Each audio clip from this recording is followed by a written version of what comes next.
Live from our 7 Tasmania studios, your nightly news with Rachel Williams begins now.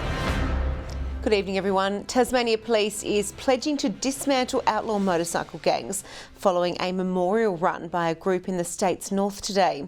More than 70 officers, including members of the National Anti-Gang Squad, brought the run to a standstill. It's also the first major test of the state government's new insignia legislation.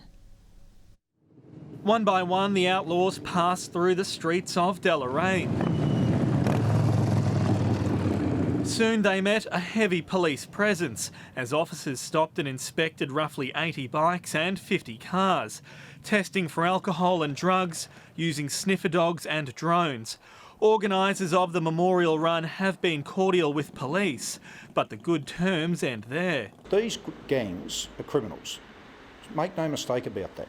And our job is to make sure that we try and prevent crime and we apprehend offenders and put them before the court. Earlier in the day, an operation at the Outlaws clubhouse at Invermay saw 3 people found to be allegedly carrying knives. Police insist there is no place for the clubs in society. They assault people, they deal in drugs, they do not like police, and they have a culture of violence. Today's run by the Outlaws comes just days after new legislation banning gang insignia came into effect. Police insist the laws are making a difference. Colours were notably absent today, and police are yet to make any charges at all under the Act. What we're about is trying to dismantle these groups by taking away their identity so that people don't feel intimidated. Sean McComish, 7 Tasmania News. Police are searching for a man following an armed robbery in the state's north last night. Officers say a man stole items from the Bunnings warehouse in Invermay at around 6 o'clock. It's alleged he was asked to show a receipt for the goods, but instead produced a small knife. He fled in a white Mitsubishi Triton.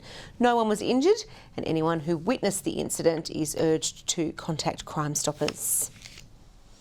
A controversial $138 million resort development proposed for the East Coast has been pushed back by the Tasmanian Planning Commission. The decision has been welcomed by advocates against the Cambria Green project.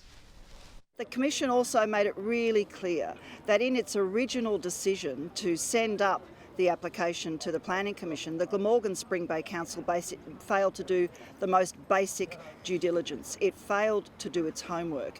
We need to ensure that we have the best planning processes in place, and part of the reason why that's so important is because it helps give community a voice and therefore shape their own future. The Commission says that based on evidence given, it was not satisfied landowners in the area had provided consent for their land to be used for the project near Swansea. More than 100 Tasmanians have joined a nationwide paddle-out protest.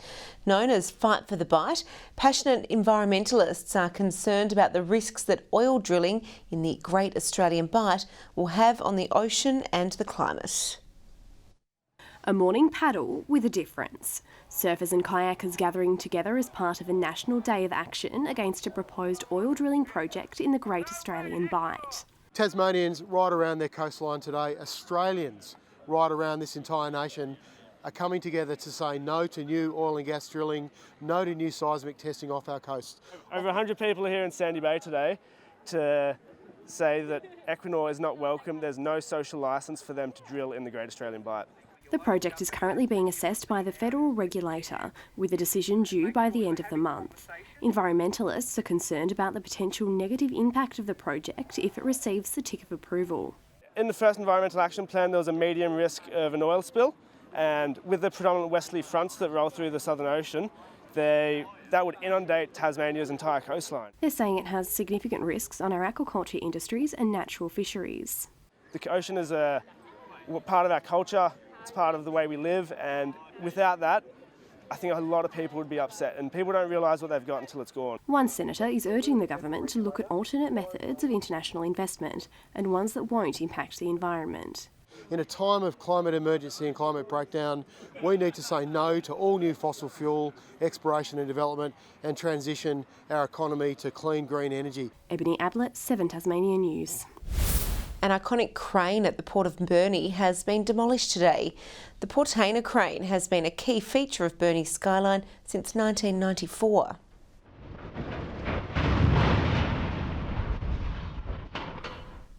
It was the first and largest of its kind to be built in Australia, but after 15 years of service, it was decommissioned in 2010. Tasport says the collapse and removal signifies an important step in realising Burnie's growth potential. A new program has been launched to discover Tasmania's next generation of para-athletes. Athletics Tasmania has teamed up with disability employment provider Maxima. They'll venture into schools, offering students with an impairment coaching and a chance to compete. There are so many students out there with an impairment and just haven't known where to go, and this is to actually educate them and let them know where to come. I like it because of the competition and all the friends. 6 para-athletes already compete in local competitions. A volunteer fire brigade has today celebrated their Golden Jubilee, 50 years of fighting fires and serving the local community. Past and present members of the Old Beach Brigade gathered together at the station for a special afternoon ceremony. And we have some old ex-brigade chiefs, captains along to celebrate the day, celebrate the 50 years and have a bit of a yarn about the good old days. TFS Chief Officer Chris Arnold was also in attendance, handing out medals and service awards to long-serving members. Well, they cut survivors out of mangled cars or race to homes ripped apart by storms. And SES volunteers do it all for free. Today, nearly 100 of them put more of their time aside to prepare for the disasters facing Tasmania and the nation. They're quiet achievers, even if they do make a bit of noise. Today, SES crews tested their tarpaulin technique, albeit from a roof on the back of a trailer. We are jack of all trades. We're legislated to undertake roles with storm response, as we said, road crash within rural areas. Learning the ropes when it comes to tragedy is a key part of the job. The skills range from carefully managing car wrecks to assisting police to painstakingly search for evidence. It's surprisingly difficult. It seems like a very easy thing to do, but looking for small evidence in a large space or even a small space is very challenging. The SES has an army of 600 volunteers for incidents in Tasmania or abroad. They're also prepared for the coming bushfire season, after a breathtaking effort at the last one. State Emergency Service volunteers contributed in excess of 12,500 hours in support of firefighting operations. Sean McComish, 7 Tasmania News. The Hobart Hurricanes' WBBL finals chances are all but over after narrowly going down to the Brisbane Heat at Blunston Arena last night. An opening wicket partnership of 52 was not enough for the Canes, who fell short of the target by 7 runs. With just 3 wins for the season, victory against top-of-the-table Brisbane Heat was a must for Hobart. The Hurricanes won the toss and sent the visitors into bat, a decision paying dividends early on. And gone! A big breakthrough! She gets plenty of that in the air. In big trouble though. And gone! Jess Johannesson and Maddie Green then helped steady the ship for Brisbane. But when Maisie Gibson removed both of them within 3 balls, the Heat was struggling at 4 for 58. However, Grace Harris blasted 43 runs off just 27 balls, helping set a defendable target of 158. Free hit here. A fully that gets dispatched. Over. The Hurricanes had a great start to the chase, putting 52 on for the first wicket in just 6 overs. But when Fazakali went for 35, the run rate slowed and the wickets began falling. Just means that they can really build on it. Finally hold on to a game and know that we can do it. It's some good confidence. Oh no. Oh no. Oh. And that's an appeal. And gone! Needing 54 from the last 5 overs, Sasha Maloney and Chloe Tyrone's late hitting gave them hope. She's got enough of that and found the gap. There is still hope.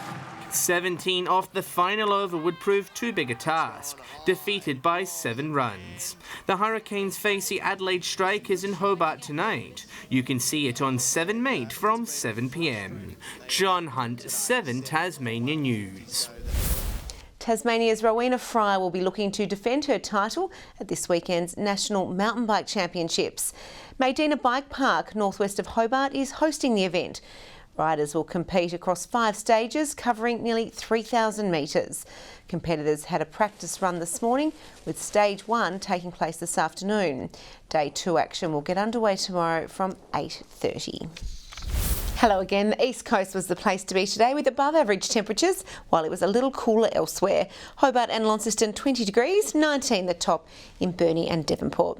Friendly Beaches recorded the state's top temperature of 22 degrees, Smithton and Grove 17, Flinders Island and Ooze 18, Low Head and Strawn 16 and 11 degrees at Lyawini. From the satellite we can see the remnants of the frontal band that crossed Tasmania this morning moving away to the east with low level cloud over the state. Zooming out, a weakening frontal band can be seen moving away to the east and southeast of Tasmania, while a high pressure system lies over the Bight. Tomorrow that high will move over South Australia and Victoria, while a front moves to the south of the Bight. On the waters, winds west to northwesterly at around 15 to 25 knots, tending 20 to 30 knots in the west and south. Swells building between 4 and 5 metres in the west and south. Strong wind warning is current for the upper eastern coastal waters from St Helens Point to Wineglass Bay, and a strong wind warning is also current for southern and western coastal waters from Tasman Island to Sandy Cape. A partly cloudy 23 degrees expected in Hobart tomorrow, 23 also in Richmond, 22 at Ooze. Cloud across the north as well, Launceston 20, Devonport 18 and 19 in Deloraine. 18 and cloudy in Burnie, light showers in the morning with a top of 17 at Strawn, 16 at Curry. 21 and sunny at St Helens, mostly sunny at Swansea with 22 the top, and 17 and mostly sunny at Whitemark. The UV, high 9s and 10s across the state. To Monday, showers are expected to fall right across the state, showery conditions lingering on Tuesday, and cloudy conditions across the state on Wednesday with showers increasing in the west.